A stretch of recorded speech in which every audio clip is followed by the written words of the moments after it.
seats. We're going to start here in about a minute.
All right, can you hear me okay?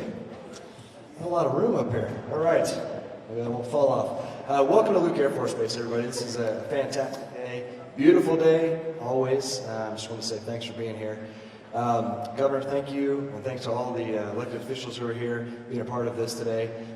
Thank you for all making the trip. All of our military commanders, the command teams, huge part of this, our community leaders and partners. Really appreciate just taking the time to be a part of this. Hey there. I do want to give a special shout out, and she will hate me for it, but she's walking around doing what I expect her to do. So, Captain Brian, thank you. Yeah, I know. Thank you for putting this together. You and your PA team did a great job. So, give a round of applause for that.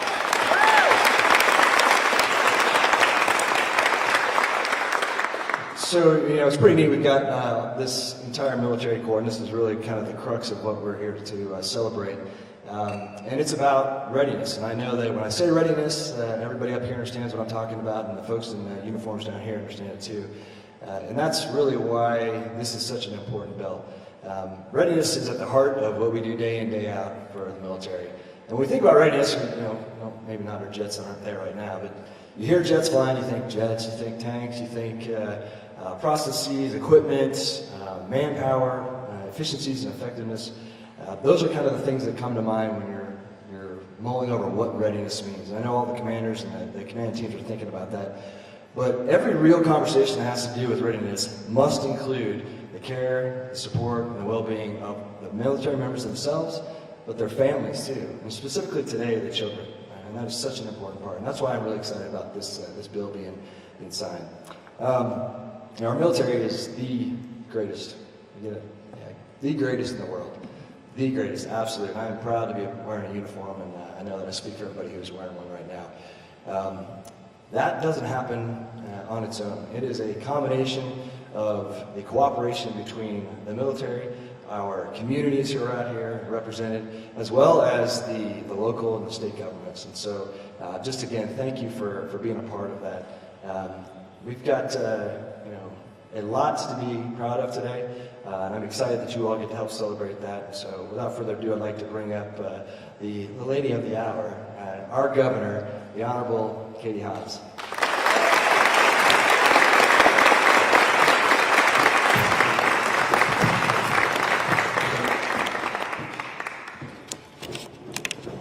you so much. Good morning. I'm going to take it off too. Good morning, everyone, and thank you so much for joining us. Thank you, Brigadier General Jason Rushoff, and the entire leadership team here at Luke Air Force Base for hosting us. Last month, I issued a proclamation declaring April as the month of the military child and encouraged Arizonans to connect with military families and show support to children affected by transition and deployments due to their parents' commitment to our country. And earlier this week, I appointed Peter Lang to be Arizona's commissioner for the Military Interstate Children's Compact Commission. These are critical steps to ensure military families receive the support they need, and today we're continuing to build on that support. This is an exciting day for the over 15,000 active duty children in the state who deserve quality education and support, just like every other student. Arizona is proudly home to 7 military installations and over 20,000 active duty service members and their families. Regardless of where they're from or where they'll go next, when they're here, they're Arizonans. And so we have a responsibility to make sure that their needs are met, whether it's healthcare, housing, or education. Being a member of the military means moving around, and that could make it incredibly difficult to put roots down and build a reliable network of community resources. Active duty children are not spared from the stress that comes with this. Many struggle to make friends and stay on track with their education because it can be difficult to do so not knowing how long until you're off to the next phase. School should be a place of comfort for every Arizona student, especially our military children. It should be a place for them to build up confidence, expand their knowledge, and create friendships and memories that will last a lifetime. But that requires intentional work on behalf of our schools. Recognizing this, the Military Child Education Coalition launched the Purple Star School program, aimed at providing schools the tools and resources to adequately support military children. Right now, there are 4 Arizona schools that have piloted this program: Trivium Prep, Luke Elementary School, Millennium High School, and Dreaming Summit Elementary School. That number should be much higher, which is why we are here today. I am proud to sign House Bill 2246, officially establishing the Purple Star School program within the Arizona Department of Education. In doing so, schools will be able to apply for a Purple Star designation should they meet simple, common sense requirements. This designation shows that the school is prepared to meet the needs of military-connected children, in particular during that difficult period of transitioning to a new school. To receive the designation, schools must have a designated liaison for military families, establish and maintain a dedicated website page featuring information and resources for military families, maintain a student-led transition program, and provide professional development for staff on the unique needs of military students and families.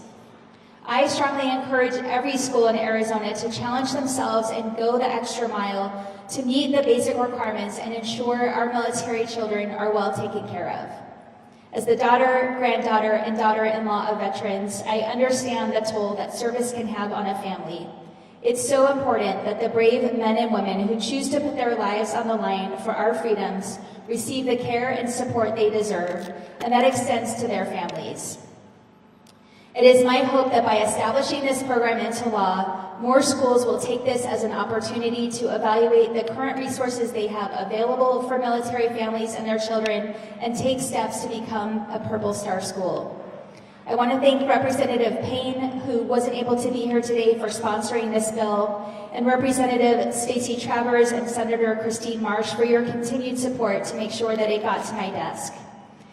This legislation also had some fierce advocates in Superintendent John Crudo and Melissa Rushoff, and I'm glad that we are able to bring this long overdue bill to fruition. Together, let's make sure that Arizona's respect for our military extends to our schools. Thank you so much, and with that, I will bring up Melissa Rushoff.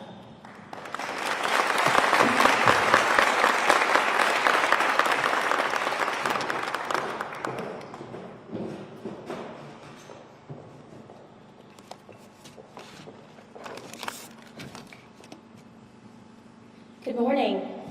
I want to take you on a journey with me through time. August 4th, 2022, a shy 11-year-old girl leaves all of her friends in Korea and moves to the Phoenix West Valley. She walks into the first day of school, into her new place, not knowing a soul. She makes it through the first 3 classes, and then it's time for lunch. She picks up her tray of food nervously, glances around, and realizes that she recognizes no one, no familiar face. So she takes her lunch and she goes to eat in the bathroom, alone. When her mom picked her up from school that day, she got in the car and started crying.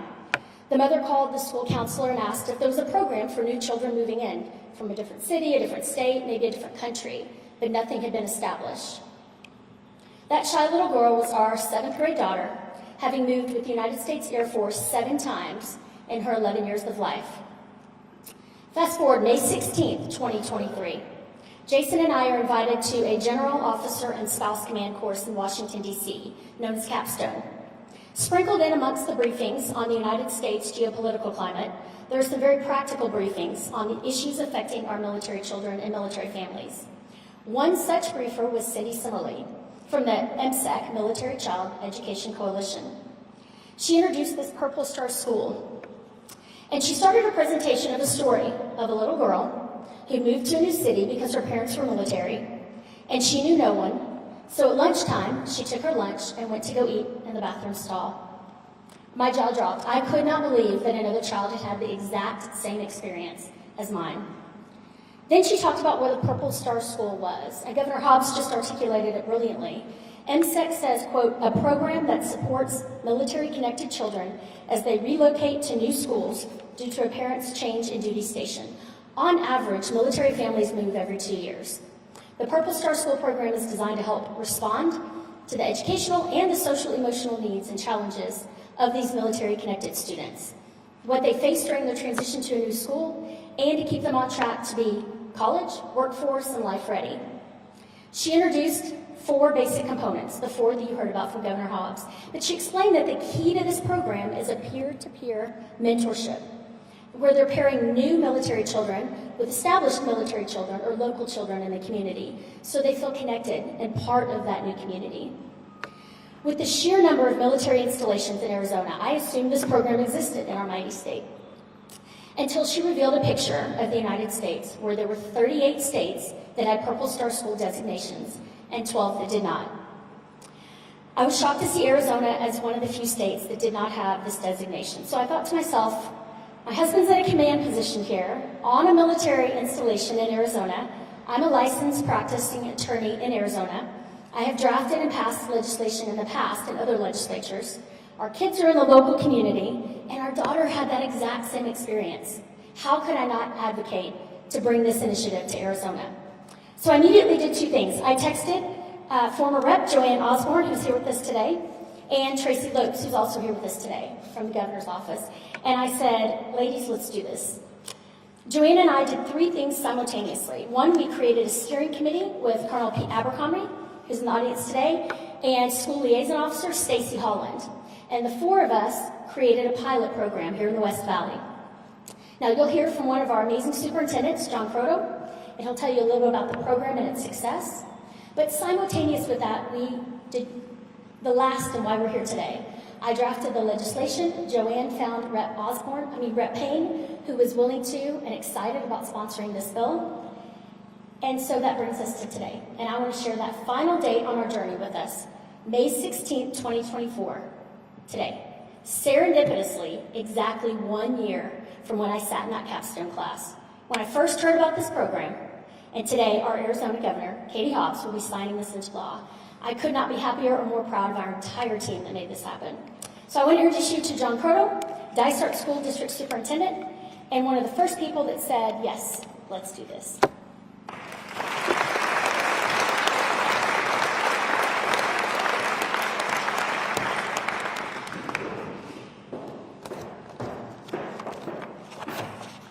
Good morning.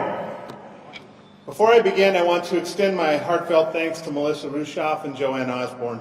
Their unwavering commitment and dedication have been the driving force behind making this dream become a reality. Without their tireless efforts and advocacy, we wouldn't be here today celebrating the adoption of the Purple Star Schools program in Arizona. Melissa and Joanne, your passion for supporting our military families has inspired us all, and we are immensely grateful for your leadership. Thank you. I also want to acknowledge the pioneering efforts of 4 Purple Star pilot programs in Dysart Unified School District, the Agua Fria High School District, Litchfield Elementary, and Great Hearts of Arizona. We all set out on this venture leading the way for others to follow, and our dedication has laid the groundwork for the success of this program statewide. Now, as we gather to mark this significant moment in our state's history, let us reflect on the profound impact this legislation will have on our individual communities and Arizona as a whole, and most importantly, our students.